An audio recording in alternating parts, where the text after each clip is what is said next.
जय श्री राधे कृष्णा। हमारे YouTube channel में आप सभी का स्वागत है।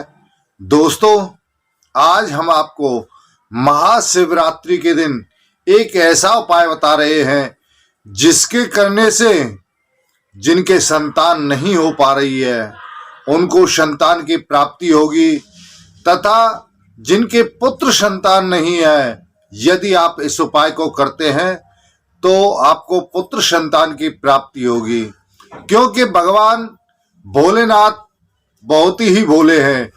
जो भी भक्त उनकी सेवा पूजा अपनी सच्ची भावना से करता है उसकी सभी मनोकामनाएं भगवान शिव उसकी पूर्ण करते हैं। जो भी व्यक्ति अपने प्रेम से भाव से उनको चीज अर्पित करता है उसी की सभी मनोकामना पूर्ण होती हैं।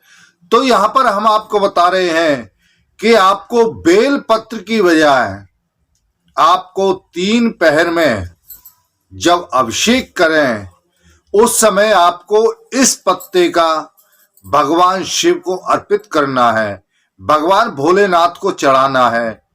और चढ़ाते समय अपनी मनोकामना अवश्य बोले, क्योंकि जब तक आप किसी चीज का संकल्प नहीं करेंगे, किसी चीज को अपने मन में धारण नहीं करेंगे, प्रभु से हाथ जोड़कर उनसे प्रार्थना नहीं करेंगे, तो वह चीज वह कार्य आपका पूर्ण नहीं हो पाता है।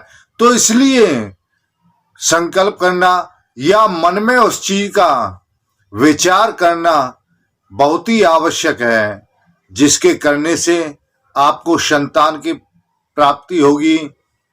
जिनको पुत्र नहीं हो पा रहा है उनको पुत्र संतान की प्राप्ति होगी। तीसरा पहर बहुत ही कठिन होता है, क्योंकि वह सुबह के समय में आता है, तो इतना जल्दी बहुत से लोग नहीं जाग पाते हैं।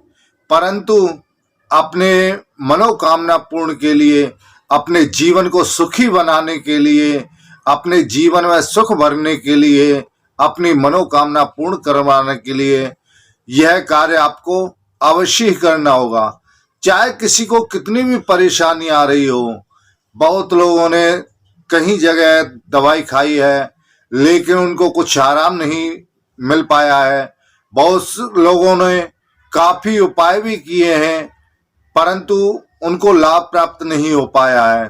तो आप भगवान शिव को अभिषेक करने के पश्चात में तीसरे पहर में यह पत्ता भगवान शिवलिंग पर चढ़ाएं तो आपकी अवश्य ही मनोकामना पूर्ण होगी। वह पत्ता किस चीज का है? वह पत्ता आपको बेलपत्र, भांग, धतूरा ये इत्यादि सभी पूजन सामग्री जो है यह तो आपको चढ़ानी ही चढ़ानी है, परंतु उसके साथ साथ बांस का पत्ता, जो बांस होता है उसका पत्ता ताजा आपको शिवलिंग पर चढ़ाना है और आपको मनोकामना अपनी बोलनी है।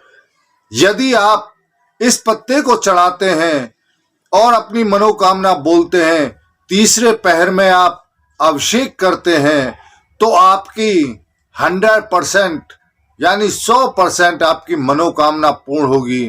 क्योंकि शिव जो महाशिवरात्रि आती है उस पर शिवलिंग का अभिषेक करना बहुत ही लाभदायक होता है और वहां पर कई प्रकार के उपाय होते हैं। तो आपको हर चीज के लिए अलग अलग उपाय बताएंगे। तो यह हम आपको पुत्र संतान प्राप्ति के उपाय के बारे में बताया है। जिसके संतान नहीं हो पा रही है, जिसकी सूनी गोद है, उनको सूनी गोद भरेगी और उसे संतान की प्राप्ति होगी। और जिनकी कन्याएं हैं उनको भी पुत्र संतान की प्राप्ति होगी। तो दोस्तों, आज हमने महाशिवरात्रि को ये करने का यह एक छोटा सा उपाय बताया है, जिसके करने से आपकी मनोकामना अवश्य ही पूर्ण होगी। परंतु ध्यान रहे, यह उपाय आपको महाशिवरात्रि के दिन तीसरे पहर में करना है। तो दोस्तों, यह वीडियो आपको कैसा लगा? हमें उम्मीद है अच्छा लगा होगा। कृपया चैनल को सब्सक्राइब करना ना भूलें। इसी के साथ ही जय श्री राधे कृष्णा।